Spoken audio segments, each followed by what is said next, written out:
एक तोते की वजह से सीता को रहना पड़ा श्री राम से अलग। Hello friends, welcome back to my YouTube channel. तो आज की कहानी में हम बताएंगे कि एक तोते की वजह से सीता को श्री राम से अलग रहना पड़ा था। कथा के अनुसार सीता एक बार अपने सखियों के साथ खेल रही थीं।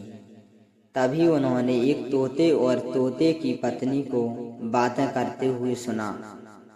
तोते की पत्नी कह रही थी कि अयोध्या के राजकुमार राम और सीता का विवाह होगा।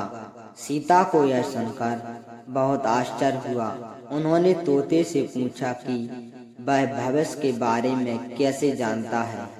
तोते ने बताया कि वह महर्षि वाल्मीकि के आश्रम में रहता है, जहाँ हर दिन राम और सीता के जीवन के बारे में बताया जाता है।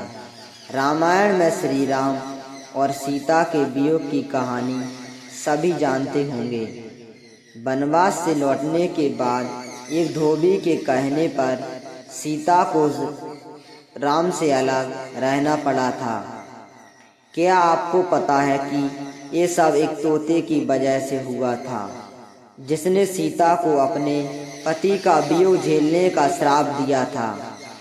पढ़ें रामायण की अनूठी कथा। सीता को एक तोते की बातें सुनकर बहुत अच्छा लगा। उन्होंने तोते और तोते की पत्नी को पकड़ लिया और उनसे और भी बातें सुनने लगी। इस बीच तोते के पति ने आकर सीता से कहा कि उनकी पत्नी गर्भवती है, वह उसे जाने दे। लेकिन सीता ने उसकी एक ना सुनी। इस पर तोते के पति को बहुत गुस्सा आया और उन्होंने सीता को श्राप दे दिया कि जिस तरह से उसने उनकी पत्नी को गर्भावस्था में अलग कर दिया है, उसी तरह से सीता को भी गर्भावस्था में अपने पति से अलग होना पड़ेगा। इतना कहकर तोते के पति ने प्राण त्याग दिए। सीता को इस बात पर बहुत दुख हुआ। उन्होंने तोते के पति से माफी मांगी, लेकिन तब तक बहुत देर हो चुकी थी। श्राप का असर होने लगा और सीता को अपने पति से अलग होना पड़ा। 14 वर्षों के वनवास के बाद जब राम लौटे तो रावण द्वारा सीता का हरण हो चुका था। राम ने सीता को दोषी ठहराया और उन्हें वनवास दे दिया। सीता वन में जाकर रहने लगी और वहां उन्होंने 2 पुत्रों को जन्म दिया। कुछ समय बाद राम को पता चला कि सीता निर्दोष है। उन्होंने सीता को वापस ले लिया और अयोध्या में वापस आ गए।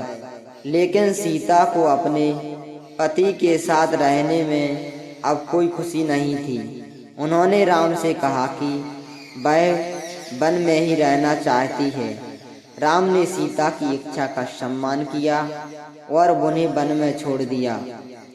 इस प्रकार एक तोते के श्राप की वजह से सीता को अपने पति से अलग रहना पड़ा। यह महत्वपूर्ण सबक है कि हमें कभी भी दूसरों के साथ बुरा व्यवहार नहीं करना चाहिए, क्योंकि इसका बुरा असर हमें भी हो सकता है। वीडियो को लाइक और चैनल को सब्सक्राइब अवश्य करें।